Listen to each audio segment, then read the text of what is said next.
Good morning student. शुरू करते हैं आज की क्लास।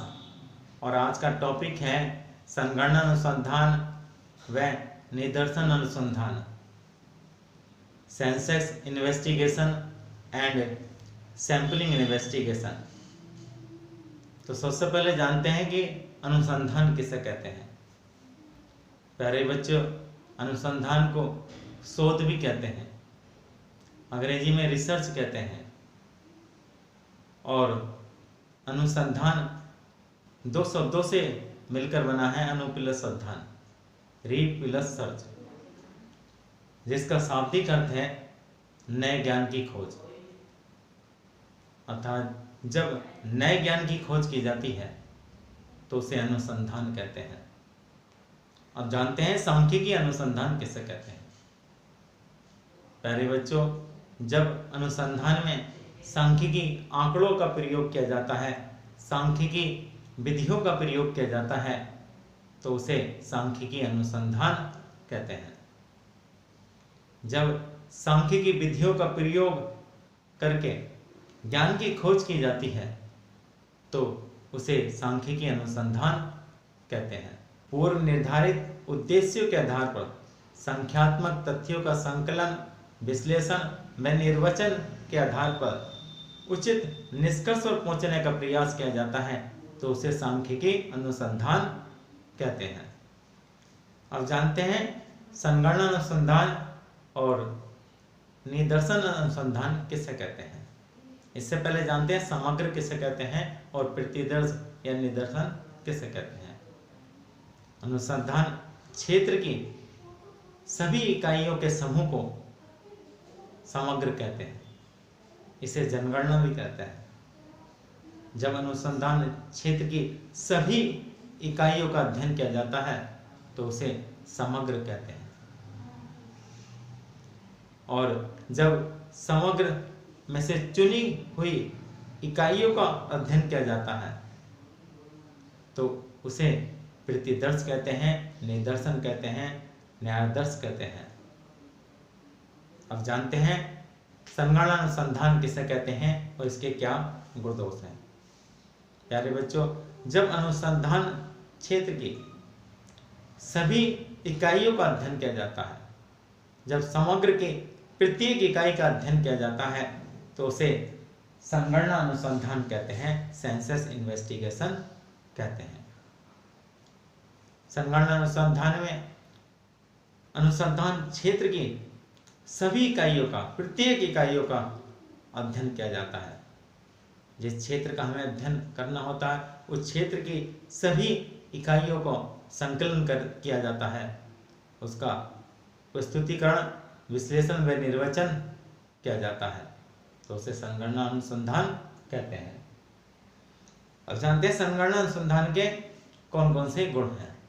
नंबर 1, पूर्ण व विस्तृत सूचनाएं। संगणना अनुसंधान में पूर्ण व विस्तृत सूचनाएं होती है क्योंकि इसमें सभी इकाइयों का अध्ययन किया जाता है। विश्वसनीय निष्कर्ष। संगणना अनुसंधान के जो निष्कर्ष होते हैं वो विश्वसनीय होते हैं क्योंकि इसमें प्रत्येक इकाई का अध्ययन किया जाता है। सभी विशेषताएं, अनुसंधान से संबंधित सभी विशेषताएं संगणना अनुसंधान में पाई जाती हैं। विभिन्न इकाइयां, अनुसंधान क्षेत्र की प्रत्येक इकाई का अध्ययन किया जाता है, सभी इकाइयों का अध्ययन किया जाता है, इसमें विभिन्न इकाइयां होती हैं। ज्ञान में वृद्धि। संगणना अनुसंधान एक विस्तृत अनुसंधान है जिससे ज्ञान में वृद्धि होती है। और जानते हैं संगणना अनुसंधान के कौन कौन से दोष हैं। अधिक खर्च है क्योंकि इसमें सभी इकाइयों का अध्ययन किया जाता है, अनुसंधान क्षेत्र की प्रत्येक इकाई का अध्ययन किया जाता है, इसलिए अधिक खर्च होता है, अधिक समय लगता है और अधिक श्रम लगता है। सभी के द्वारा संभव नहीं, ये अनुसंधान सभी के द्वारा संभव नहीं। ये छोटी संस्थाओं के द्वारा संगणना अनुसंधान संभव नहीं क्योंकि इसमें अधिक खर्च होता है, अधिक समय लगता है और अधिक श्रम लगता है। कुछ परिस्थितियों में असुविधाजनक, कुछ परिस्थितियों में संगणना अनुसंधान असुविधाजनक होता है। जहाँ नासवान समंक हो, जहाँ अनंत समंक हो, तो ऐसी परिस्थितियों में संगणना अनुसंधान असुविधाजनक होता है। प्यारे बच्चों, आप जानते हैं निदर्शन अनुसंधान किसे कहते हैं? इसे प्रतिदर्श अनुसंधान भी कहते हैं। जब अनुसंधान क्षेत्र की समग्र इकाइयों का अध्ययन नहीं किया जाता, बल्कि समग्र में से चुनी हुई इकाइयों का अध्ययन किया जाता है, तो उसे हम निदर्शन अनुसंधान, प्रतिदर्श अनुसंधान कहते हैं।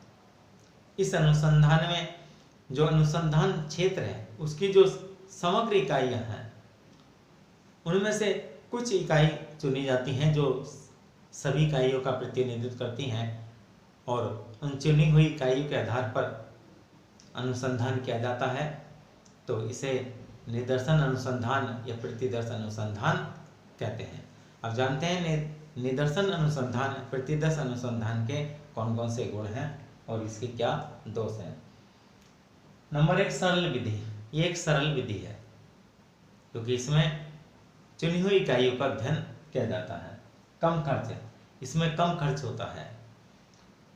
कम समय, क्योंकि इसमें कुछ चुनी हुई इकाई का अध्ययन किया जाता है, तो इसमें कम खर्च होता है। वैज्ञानिक, इसे वैज्ञानिक विधि माना जाता है। नंबर 5, विश्वसनीय परिणाम। इसके जो निष्कर्ष होते हैं वो विश्वसनीय होते हैं। दोष, जानते हैं इसके दोषों को? विशिष्ट ज्ञान की आवश्यकता। निदर्शन अनुसंधान के लिए विशिष्ट ज्ञान की आवश्यकता होती है। नंबर 2, पक्षपातपूर्ण निष्कर्ष। इसके निष्कर्ष पक्षपातपूर्ण हो सकते हैं। एक रूपता का अभाव, क्योंकि इसमें चुनी हुई इकाइयों का अध्ययन किया जाता है, इसलिए एक रूपता का अभाव हो सकता है। उच्च स्तर की शुद्धता का अभाव, कुछ चुनी हुई इकाइयों का अध्ययन किया जाता है, इसलिए उच्च स्तर की शुद्धता का अभाव रहता है। तो प्यारे बच्चों, इस प्रकार आज आपको समझ में आ गया होगा संगणना अनुसंधान किसे कहते हैं और इसके क्या गुण दोष हैं, और निदर्शन अनुसंधान किसे कहते हैं, इसके क्या गुण दोष हैं। धन्यवाद।